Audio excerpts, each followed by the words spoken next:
50-20 വർഷമായിട്ട് വാടകയ്ക്ക് പല വീടുകളിലെയും തിണ്ണകളിലാണ് അംഗനവാടി പ്രവർത്തിച്ചുകൊണ്ടിരുന്നത്. എന്തായാലും ഓട്ടോമാറ്റിക്കായിട്ട് ഷട്ടർ തുറന്നു വിടുമ്പോൾ ഗതി മാറി ഒഴുകാണ്. അപ്പൊ അതാണ് ഇനിയിപ്പോ ഈ വർഷം ഞങ്ങൾക്ക് അനുഭവിക്കേണ്ടി വരുന്ന ദുരന്തം.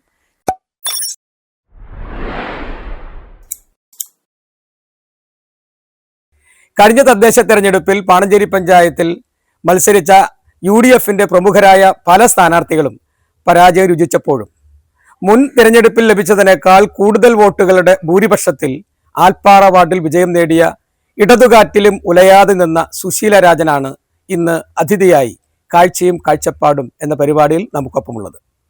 പ്രൈം ടോക്കിന്റെ കാഴ്ചയും കാഴ്ചപ്പാടും എന്ന പരിപാടിയിലേക്ക് ബഹുമാനപ്പെട്ട മെമ്പർക്ക് സ്വാഗതം. കഴിഞ്ഞ 4 വർഷമായി ആൽപ്പാറ വാർഡിൽ മെമ്പറുടെ നേതൃത്വത്തിൽ നടന്ന വികസന പ്രവർത്തനങ്ങളെക്കുറിച്ച് സംസാരിക്കാനാണ് ഇന്ന് നമ്മളിവിടെ നിൽക്കുന്നത്. അതിനു മുമ്പായിട്ട് ചില പ്രത്യേക കാര്യങ്ങൾ സൂചിപ്പിക്കാനുണ്ട്. ഒന്ന്, കഴിഞ്ഞ തിരഞ്ഞെടുപ്പ് വളരെ പ്രധാനപ്പെട്ട തിരഞ്ഞെടുപ്പായിരുന്നു മെമ്പറെ സംബന്ധിച്ചിടത്തോളം. കാരണം രാഷ്ട്രീയമായ പശ്ചാത്തലം അങ്ങനെയായിരുന്നു. അത് ഒരു ത്രികോണ മത്സരത്തിൽ മാത്രം ഒതുങ്ങിയില്ല. അത് കോൺഗ്രസിന്റെ ഒരു റിബൽ സ്ഥാനാർത്ഥി കൂടി രംഗപ്രവേശം ചെയ്തതോടെ അത് കടുത്തൊരു മത്സരത്തിലേക്ക് നീങ്ങുകയും ചെയ്തു. പക്ഷെ എന്നിട്ടും മുൻ വർഷത്തിൽ നേടിയതിനേക്കാൾ കൂടുതൽ വോട്ടുകൾ, എനിക്ക് തോന്നുന്നു 339 വോട്ടിന്റെ ഭൂരിപക്ഷത്തിലാണ് മെമ്പർ തിരഞ്ഞെടുക്കപ്പെട്ടത്. അത് ഈ വാർഡിലുള്ള ജനങ്ങൾ സുശീല രാജൻ എന്ന വ്യക്തിയിൽ അർപ്പിച്ച വിശ്വാസത്തിന്റെയും പ്രതീക്ഷയുടെയും ഒക്കെ ഒരു പ്രതിഫലനമാണ് ആ വിജയം. അപ്പൊ ആ ഒരു പ്രതീക്ഷയ്ക്കൊത്ത്, ആ വിശ്വാസത്തിനൊത്ത് ഈ വാർഡിലെ വികസന പ്രവർത്തനങ്ങൾ മുന്നോട്ട് കൊണ്ടുപോകാൻ മെമ്പർക്ക് കഴിഞ്ഞിട്ടുണ്ടോ? തീർച്ചയായിട്ടും ഒരു പരിധിവരെ കഴിഞ്ഞിട്ടുണ്ട്.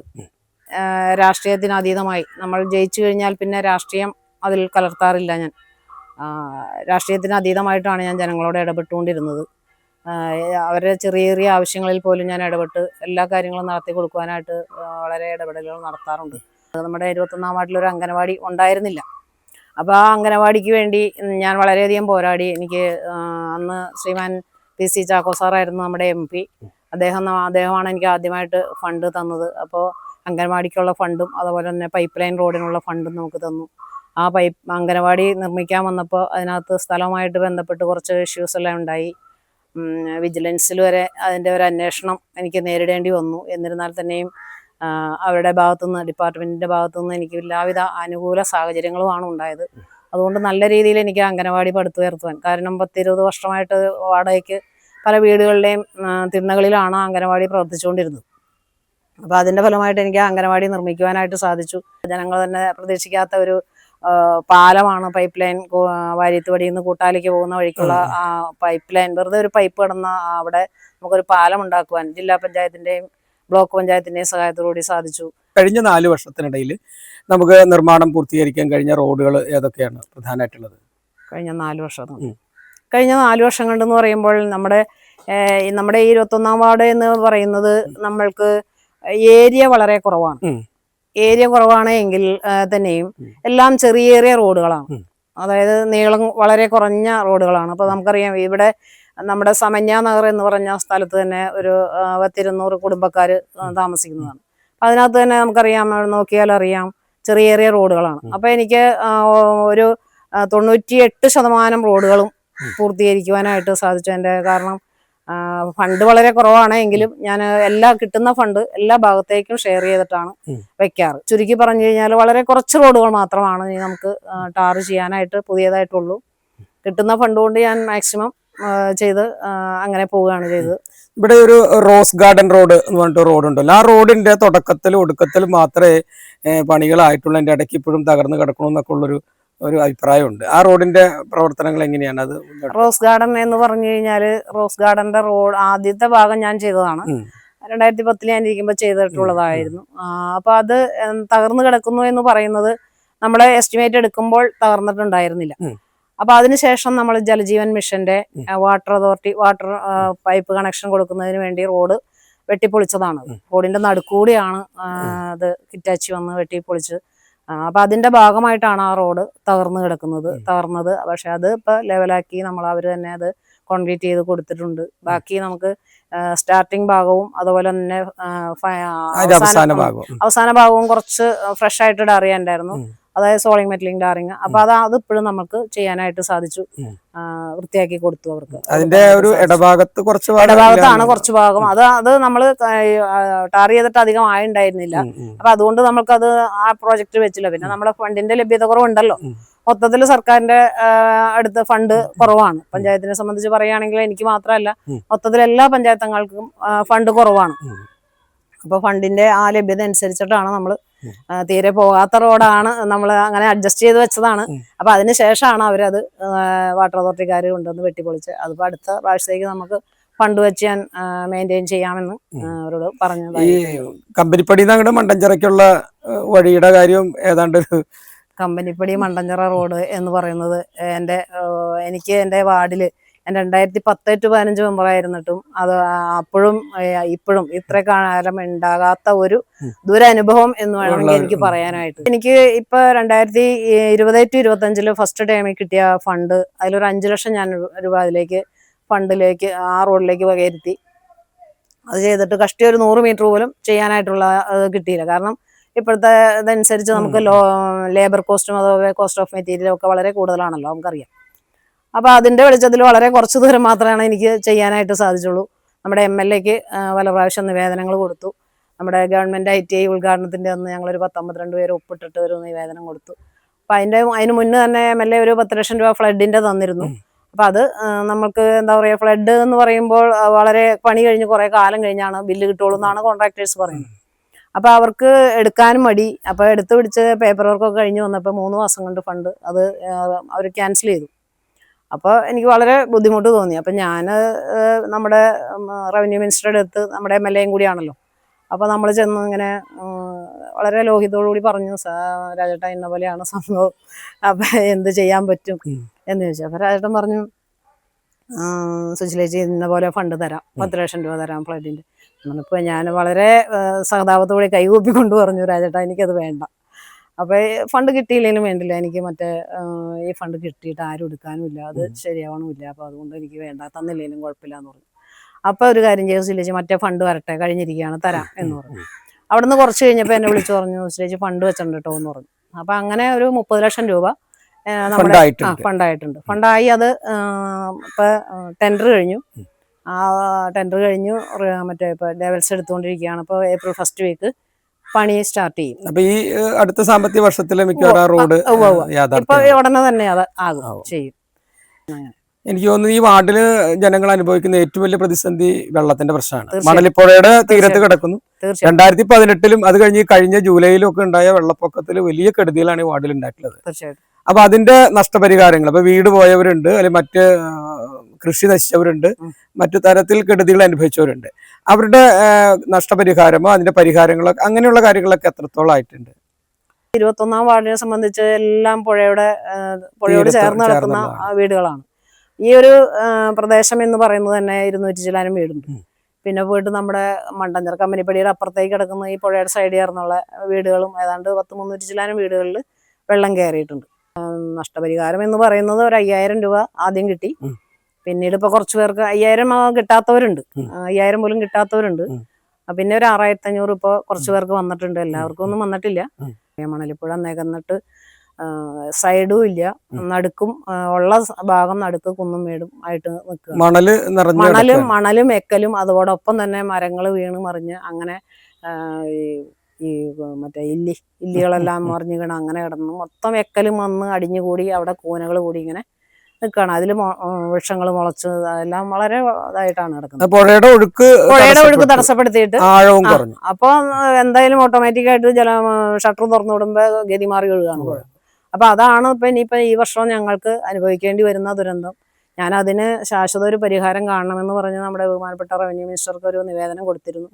നിവേദനം ഫോർവേഡ് ചെയ്തിട്ട് ഒല്ലൂക്കര സെക്ഷനിൽ നിന്ന് നമ്മുടെ AE വന്നിട്ടുണ്ടായിരുന്നു. വന്ന് നോക്കി സൈറ്റ് സന്ദർശിച്ച് പോയതിന് ശേഷം അവർ പ്രപ്പോസൽ കൊടുത്തു എന്നാണ് പറയണത്. പക്ഷെ പ്രപ്പോസൽ ആയിട്ടില്ല. അവർ സർവേ ചെയ്യാൻ അവർക്ക് 3 ലക്ഷം രൂപയോളം വേണം. ഞാൻ പിന്നീട് ഇവിടെ പീച്ചിയിൽ പോയിട്ട് ഇറിഗേഷൻ സെക്ഷനിൽ, അതായത് കോസ്റ്റൽ എഞ്ചിനീയറിംഗ് ഡിവിഷൻ, അവിടെ പോയിട്ട് ഞാൻ അന്വേഷിച്ചു കഴിഞ്ഞപ്പോൾ അവർ പറഞ്ഞത്, മെമ്പറെ ഇന്ന പോലെ ഒരു 3 ലക്ഷം രൂപയെങ്കിലും വേണം, ഈ സാമ്പത്തിക വർഷം ഫണ്ടില്ല അപ്പോൾ അടുത്ത സാമ്പത്തിക വർഷത്തേക്കാണ് ചെയ്യാനായിട്ട് സാധിക്കുകയുള്ളൂ എന്ന് പറഞ്ഞു. അപ്പം പിന്നെ അതുപോലെയുള്ള ഒരു നമ്മളേതാണ് മറ്റേ തടയണ, അവിടെ ചോരക്കടവ് തടയണയുണ്ട്. തടയണ എന്ന് പറയുമ്പോൾ നമ്മൾക്കിപ്പം വെള്ളം കെട്ടിക്കുമ്പോൾ അറിയാലോ, കിണർ റീചാർജ് ചെയ്ത് വേനൽക്കൊക്കെ വെള്ളം നല്ല രീതിയിൽ സുലഭമായിട്ട് കിട്ടാൻ വേണ്ടിയിട്ട് കിട്ടിക്കൊണ്ടിരുന്നതാണ്.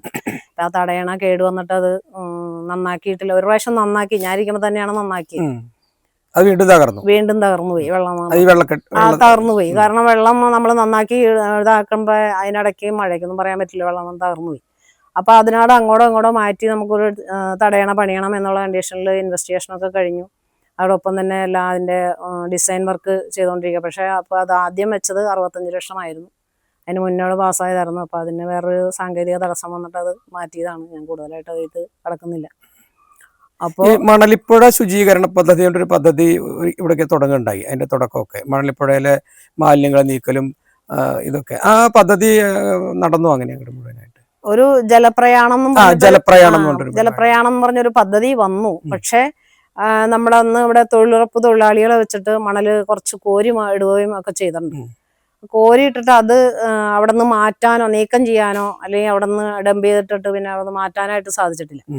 പിന്നെ അത് കൂടാതെ തന്നെ നമ്മുടെ ഇവിടെ പാലത്തിന്റെ പഴയ പാലം, പുതിയ പാലം അതായത് തകർന്നു പോയപ്പോ അത് പൊളിച്ചതിന്റെ വേസ്റ്റ് കൊണ്ടുവന്ന് നമ്മുടെ പുഴയുടെ സൈഡിൽ തള്ളിയിട്ടുണ്ട്. അവിടെ അട്ടിയിട്ട് വെച്ചിട്ടുണ്ട്.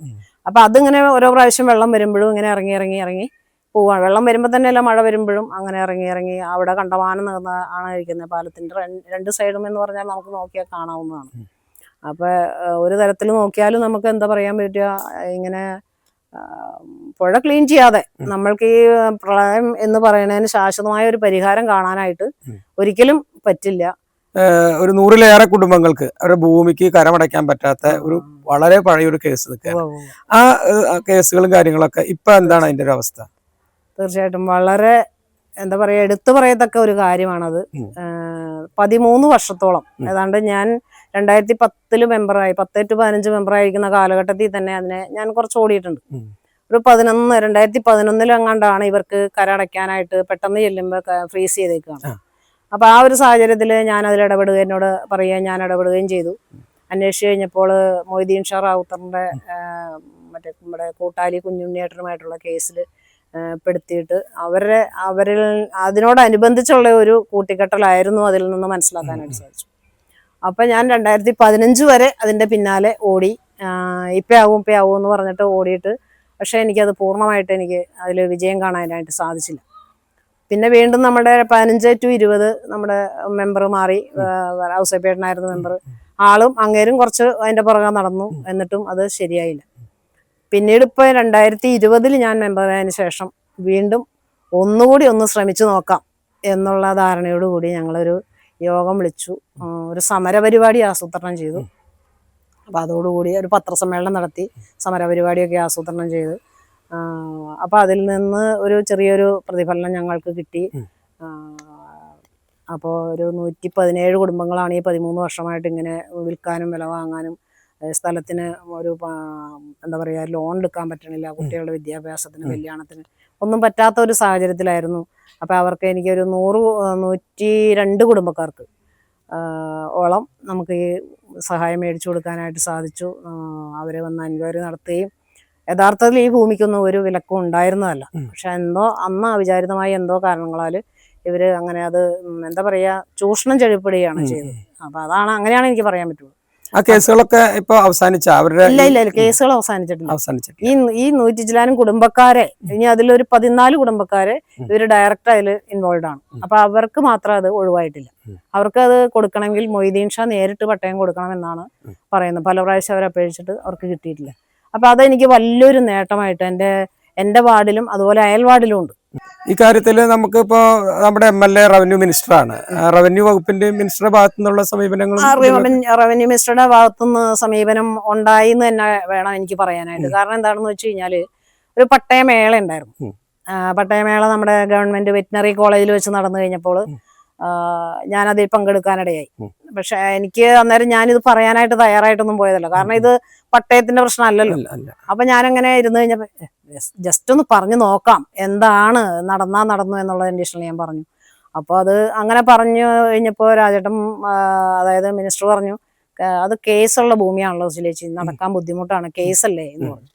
അപ്പം ഞാൻ പറഞ്ഞു എന്തായാലും ഞാനതിന് എന്താ പറയുക കുറച്ച് വിശദീകരിച്ചു കൊടുത്തു. ഉദ്യോഗസ്ഥന്മാർ, കളക്ടറടക്കം എല്ലാവരും ഇരിക്കേണ്ട, തഹസീൽദാർ, ഡെപ്യൂട്ടി കളക്ടർ എല്ലാവരും ഉണ്ടായിരുന്നു. അപ്പം ഞാൻ വിശദീകരിച്ചു കൊടുത്തു, ഇന്ന പോലെയാണ് സംഭവം, അതായത് മൊയ്തീൻ ഷാ വേഴ്സസ് കൂട്ടാലി കുഞ്ഞുണ്ണി, അതാണ് കേസ്. പക്ഷെ ഈ നിരപരാധികൾ, ഈ 117 കുടുംബക്കാരെ അതിൽ കൂട്ടിക്കെട്ടിയിട്ടിരിക്കുന്നത് റിലീസ് ചെയ്യൽ മതി എന്നുള്ളൊരു കാര്യം ഞാൻ മുന്നോട്ട് വെച്ചു.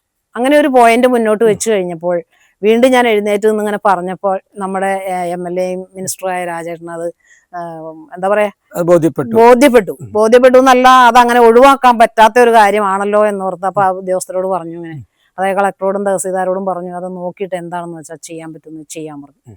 അങ്ങനെ അതെനിക്കൊരു വലിയ സഹായമായിട്ട് തോന്നി. അപ്പൊ പിന്നെ ചെന്ന് കഴിഞ്ഞപ്പോൾ വളരെ ഡീസന്റ് ആയിട്ട് അവരെ നമ്മളോട് പെരുമാറുകയും, അതോടൊപ്പം തന്നെ തഹസീൽദാർ ജയശ്രീ മേഡാണ്, ആള് വളരെ ഇതായിട്ട് ഞങ്ങൾ ഓരോ കാര്യത്തിലും ചെല്ലുമ്പോൾ, പിന്നെ ജയസ് ഉണ്ടായിരുന്നു, അങ്ങനെയാണ് അന്വേഷണ ഉദ്യോഗസ്ഥനായിട്ട് ഏൽപ്പിച്ചത്. ലാൻഡ് ബോർഡ് ചെയർമാൻ ആണ് ഇത് കേസിന് ഞങ്ങൾ വിളിക്കുകയും ലാൻഡ് ബോർഡ് ചെയർമാൻ അദ്ദേഹത്തെ ജയസിനെ ഇതിന്റെ ചാർജ് ഏൽപ്പിക്കുകയും ചെയ്തു. ജയസ് നമ്മുടെ സ്ഥലത്ത് വന്ന് ഭൗതികമായിട്ട് സ്ഥലത്ത് വന്ന് സന്ദർശിച്ച് കംപ്ലീറ്റ് രേഖകൾ പരിശോധിച്ച് അവർക്ക് ബോധ്യപ്പെട്ടു.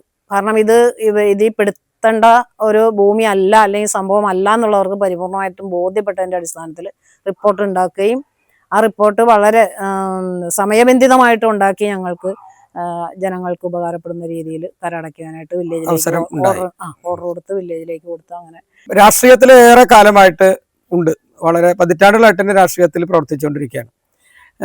പാണഞ്ചേരി പഞ്ചായത്തിലെ കുടുംബശ്രീയുടെ ആദ്യത്തെ ചെയർപേഴ്സൺ ആണ് അല്ലേ? അതിനുശേഷം ഇങ്ങോട്ട് ഏതെല്ലാം മേഖലകളിൽ ഇങ്ങനെ സംഘടനാ തലത്തിൽ, സഹകരണ രംഗത്ത്, പാർട്ടി മേഖലകളിലൊക്കെ പ്രവർത്തിക്കുന്നുണ്ട്? ഏതൊക്കെ രംഗത്താണ്, ഏതൊക്കെ സ്ഥാനങ്ങൾ വഹിച്ചിട്ടുണ്ട്, ഏതൊക്കെ മേഖല പ്രവർത്തിച്ചിട്ടുണ്ട്? 2003, 2005, 2005, 2007 അങ്ങനെ 2 വർഷമായിരുന്നു ടേം. വീണ്ടും ഒരവസരം കൂടി കിട്ടി. അപ്പം അങ്ങനെയാണ് ഞാൻ പൊതുപ്രവർത്തന രംഗത്തേക്ക് വന്നത്. രണ്ടാമത്തെ ടേം ചെയർപേഴ്സൺ ആയിരിക്കുമ്പോഴാണ് എന്നെ മഹിളാ കോൺഗ്രസിന്റെ മണ്ഡലം പ്രസിഡന്റായിട്ട് തന്നെ തെരഞ്ഞെടുത്തു. ഇങ്ങനെ മണ്ഡലം പ്രസിഡന്റായിട്ട് 12 വർഷക്കാലം ഞാൻ സേവനം അനുഷ്ഠിച്ചു. അതിനിടയ്ക്ക് നമ്മുടെ പാർട്ടിയുടെ മണ്ഡലം സെക്രട്ടറി ആയിട്ട് തന്നെ നോമിനേറ്റ് ചെയ്തു. പിന്നീട് ബ്ലോക്ക് സെക്രട്ടറി ആയിട്ട് വന്നു. മഹിളാ കോൺഗ്രസിന്റെ നിയോജകമണ്ഡലം വൈസ് പ്രസിഡന്റായിട്ട്, പിന്നെ നമ്മുടെ ബിൽഡിംഗ് റോഡ് വർക്കേഴ്സിന്റെ യൂണിറ്റ് പ്രസിഡന്റായിട്ട് പത്രോസേന്റെ ഒപ്പം വർക്ക് ചെയ്യാൻ പറ്റിയിട്ടുണ്ട്. പിന്നെ ഇപ്പോൾ നിലവിൽ സഹകരണ സംഘം എന്ന് പറയുമ്പോൾ പീച്ചി വനിതാ കോഓപ്പറേറ്റീവ് സൊസൈറ്റി ആണ്. അത് സഹകരണ സംഘം എന്ന് പറയുന്നത് ഞാൻ സ്വന്തമായിട്ടുണ്ടാക്കിയതാണ്. ലൈഫ് മിഷന്റെ വീടുകളുടെ പദ്ധതിയിൽ ഭാഗമായിട്ട് ഇവിടെ ലൈഫ് മിഷൻ പദ്ധതിയിൽ എന്റെ വാർഡിൽ വീട് ആർക്കുമില്ല. കാരണം ഇവിടെ SC/ST വിഭാഗത്തിൽപ്പെട്ട കുറച്ച് വീട്, 8-10 വീടേ ഉള്ളൂ. എങ്കിൽ തന്നെയും അവർക്ക് ഇപ്പൊ 2-3 വീട് എനിക്ക് കൊടുക്കുവാനായിട്ട് സാധിച്ചു. അത് PMAY സ്കീമിലാണ് എനിക്ക് സാധിച്ചിട്ടുള്ളത്. അവർക്ക് പട്ടയത്തിന്റെ ചെറിയൊക്കെ പ്രശ്നം, അതായത് മിച്ചഭൂമി പ്രശ്നത്തിൽ ചെറിയൊരു ഇതൊക്കെ വിഷയമൊക്കെ വന്നു കിടന്നിട്ടുണ്ടായിരുന്നു. എന്നാലും അതിൽ ഇടപെട്ട് ഒരു കൈവശരേഖ വാങ്ങിച്ചു കൊടുത്ത് അവർക്ക് വീട് വാങ്ങിച്ചു കൊടുക്കുവാനായിട്ട് സാധിച്ചു. ഇപ്പൊ വീട് പണിതുകൊണ്ടിരിക്കുന്നു, 2 വീട്ടുകാർക്ക് വീട് പണിതുകൊണ്ടിരിക്കുന്നുണ്ട്. അപ്പൊ ഇനിയുള്ള കാലത്തും മനസ്സിൽ കരുതി വെച്ചിട്ടുള്ള ഈ വാർഡിന്റെ വികസനത്തിന് വേണ്ടി ഉള്ള പ്രവർത്തനങ്ങൾ വളരെ ഫലപ്രദമായിട്ട് പൂർത്തിയാക്കാൻ കഴിയട്ടെ എന്ന് ആശംസിക്കുന്നു.